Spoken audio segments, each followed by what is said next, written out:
કરજણ ન્યૂઝમાં આપનું સ્વાગત છે। હું છું આપની સાથે કૃપાલી પરમાર। વાત કરીએ આજના મુખ્ય સમાચાર। વડોદરા જિલ્લાના કરજણ તાલુકાના મોટી કોરલ ગામે સર્વજ્ઞાતિ 20મો સમૂહ લગ્ન મહોત્સવ યોજાયો। વડોદરા જિલ્લાના કરજણ તાલુકાના મોટી કોરલ ગામે બાબા અરેબિયા ચેરિટેબલ ટ્રસ્ટ દ્વારા સતત 20મો સર્વજ્ઞાતિ સમૂહ લગ્ન મહોત્સવ ભવ્ય રીતે યોજાયો હતો। કાર્યક્રમમાં હિન્દુ મુસ્લિમ સમાજની કોમી એકતાનું અનોખું દ્રશ્ય જોવા મળ્યું હતું। આ સમૂહ લગ્ન મહોત્સવની વિશેષતા એ રહી કે એક જ મંડપ નીચે નિકાહ અને સપ્તપદી જેવી અલગ અલગ પરંપરાઓનું સન્માન સાથે આયોજન કરવામાં આવ્યું હતું।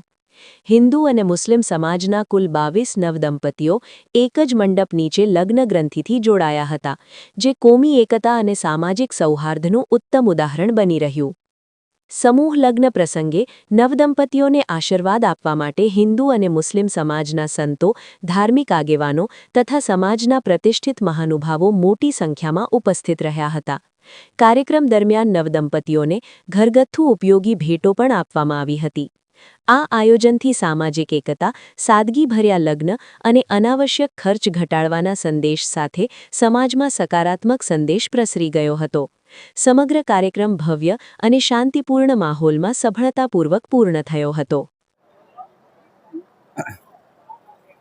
બાબા અરબિયા ચેરિટેબલ ટ્રસ્ટ કે જે વડોદરા જિલ્લાના કરજણ તાલુકાના છેવાડાના ગામ નર્મદા કિનારે આવેલું છે મોટી કોરલ મુકામે, ત્યાં આ ટ્રસ્ટ જે છે છેલ્લા 20 વર્ષથી સર્વજ્ઞાતિ સર્વધર્મનું સમૂહ લગ્નનું આયોજન કરે છે કે જ્યારે ગુજરાતમાં કોઈપણ ઠેકાણે દરેક જ્ઞાતિનો લગ્ન પ્રસંગ એક જગ્યાએ થતો ન હતો, તે વખતે મરહુમ આયુ પટેલે આ શરૂઆત કરેલી અને એમાં મોટી કોરલના જે તમામ ટ્રસ્ટીઓ, મોટી કોરલ ગામના આગેવાનો અને નવયુવાનોએ ખૂબ સાથ સહકાર આપ્યો।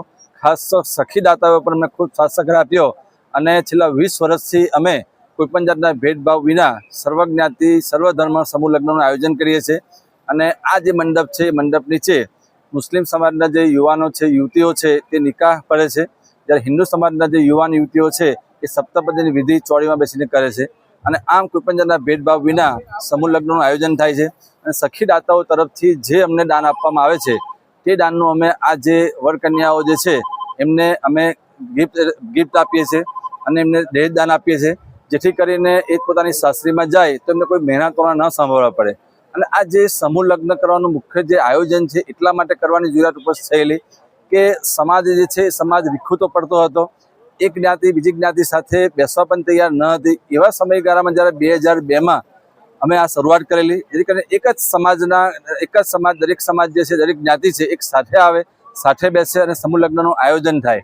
અને ખાસ તો જે આ સમૂહ લગ્ન જે છે એટલા માટે કરવામાં આવે છે કે જે અગાઉ તમે જોશો તો કોઈ ડીજે વગાડે, બેન્ડ વાજા વગાડે, વ્યાજે નાણાં લાવે, ખેતીની જમીન હોય એ ગીરો મૂકે અને જે ખર્ચ કરતા હતા એ ખર્ચ કરનારમાં ભવિષ્યમાં જે બાળકો આવે એ બાળકોના અભ્યાસ માટે પણ એમની પાસે નાણાં ન રહેવાથી તેઓ ખૂબ જ પાયમાલ થઈ જતા હતા। એટલે એ જે ખર્ચમાં ઘટાડો થાય અને ભવિષ્યમાં જે બાળકો આવે એ બાળકોનો ઉચ્ચ અભ્યાસ કરાવી શકે એટલા માટે અમે આ એક આયોજન કરીએ છીએ। અને આ આયોજનમાં અત્યાર સુધી હિન્દુ સમાજના જે જોડાઓ છે એ 198, મુસ્લિમ સમાજના જે જોડાઓ છે 553 અને 751 અત્યાર સુધી આ મંડપ નીચે સમૂહ લગ્નમાં જોડાયેલા છે।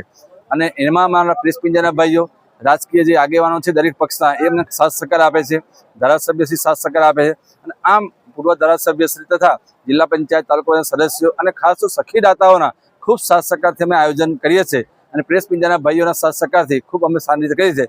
બાવા જે છે દરેક ધર્મના અમે સંત ગુરુ બાવા સાહેબ પણ અહીંયા ઉપસ્થિત રહે છે, એમની ઉપસ્થિતિમાં સમૂહ લગ્નનું આયોજન વર્ષોથી થઈ રહ્યું છે અને આગામી વર્ષોમાં પણ મોટા પાયા પર કરીશું એવી અમે આપણી શુભેચ્છાઓ ચાહીએ છીએ।